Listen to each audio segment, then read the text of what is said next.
kapuso, this morning atong makauban ang isa sa mga trending ug sikat karon sa TikTok. Dili lang siya sikat tungod sa iyang mga amazing dance moves, pero interesting po ang atong sunod na bisita kay tungod isa siya kapari. Mga kapuso, atong makahinabi this morning si Father Weng Pelingon, ang Assistant Parish Priest ng San Pedro Calungsod, Takurong, Sultan Kudarat. Good morning, Father. Welcome to sa At Home with GMA Regional TV. How are you? Maayong buntag, malipayon ko nga inyo pong gi-invite no para mag-guest sa inyong morning show og kung kumusta ko padayon na gyapon sa among kinabuhi sa pagpangalagad. Atong hisgutan, Father, ang mga nag-trending nimo karon nga videos on TikTok. Tanus alam ba ka nag-start ani? Early last year, na-orient naman gid ko ma'am sa TikTok.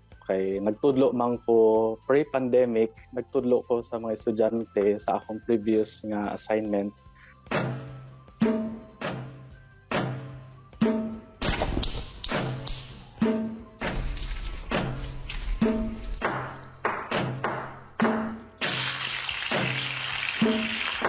Unya dayon kay tungod lagi nga lockdown, March, April, May, so dili kay mi makagawas.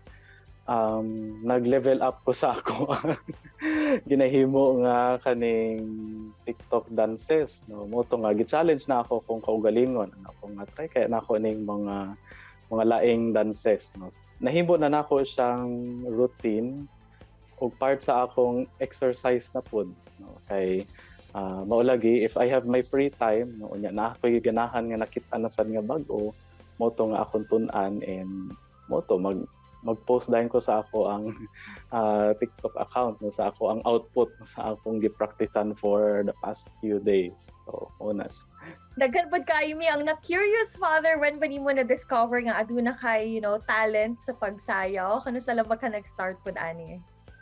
Elementary pa ko, nag-appeal na ko og contest sa among school no, kay ang among school mong good gamay ra siya nga school at sa una no, kay maupang pagsugod sa among school.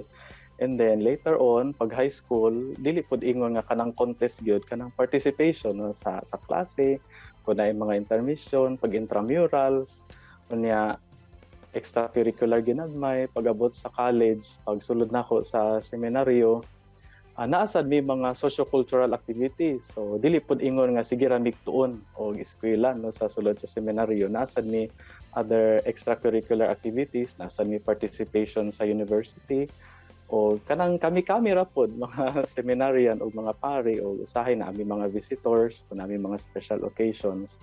So hasta nga nag-theology gihapon inato. Dili pod ingon nga maayo kaayo, kabalo lang. Kabalo lang and only no by observing and then watching tutorials mo na nga naka tuon no og aning mga kaning mga medyo bag-o no, mga trends karon sa K-pop ug kaning sa TikTok no. Unya usahay in between naasad ko yung mga ginatun-an nga kanang mga short track atong dali ra nga tun-an.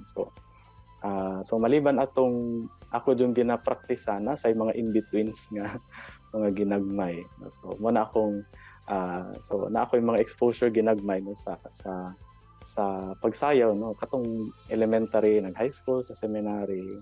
So muna akong backstory no, in terms sa akong ability no o kahibalo sa pagsayaw. Ginaunsa sa ba nimo mag-balance, Father, imuhang time as an assistant parish priest o pagbuhat pud sa imuhang mga contents or videos sa TikTok? Yes no, mao na ang kasagara no nga pangutana, how am I able to manage my time?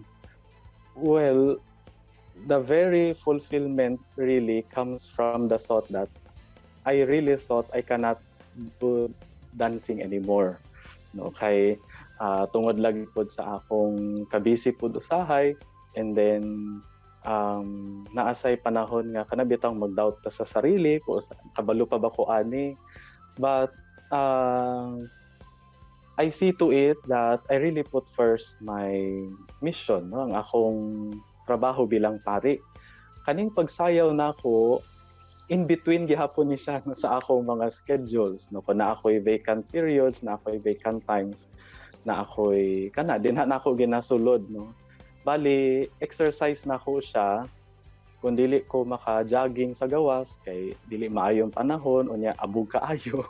Mo na nga mag-spend time ko sa sulod ra no, sa akong room, mo na mag-practice ko sa akong next nga cover no, for 10 days practice na ako, and then after na akong output dayon. So the bottom line is again priorities no, kay tungod dili man jud kaning TikTok ang akon main nga trabaho, bali lingaw lasad nako siya exercise bali unya in between my busy schedules, and then aside sa mga sports activities nako sa gawas no, mo ni. Siyempre, ang imuhang mga videos, Father, kay naghatag yun og good vibes sa katawhan. Unsa man ang imuhang message of hope naman sa ato ang mga viewers karong buntaga? Personally, ma'am, nasad ko'y health struggles. Kung unsa ko karon sa inyong pananaw, 2 years ago, I am 86 kilos.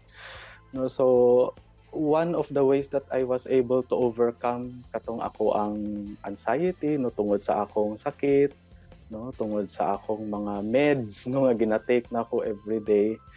Kani no, akong isa sa akong mga outlet no nga nakatabang sa ako kana bitawng dili ta when there will always be struggles every day. There will always be difficulties. There will always be kana bitaw mga butang nga dili nato gina-expect. Wala man nato ginapangayo kani nga mga kalisdanan, wala man nato kinsa magoy tawo nga mga muyo o magampo nga kanang pasakitan siya, di ba? But what we can proactively do is while we face these difficult situations that we are in, let us also allow ourselves to discover what gives us happiness and joy, no? And especially in maintaining our physical health. Dagan kayong salamat, Father Weng. It's been fun talking with you this morning. Amping pirmi. Daghan po salamat sa inyong pag-invite sa ako. Again, I am thankful, and I hope no na it will open the minds of people who are able to watch this program of yours regarding my story. Kini ang At Home with GMA Regional TV.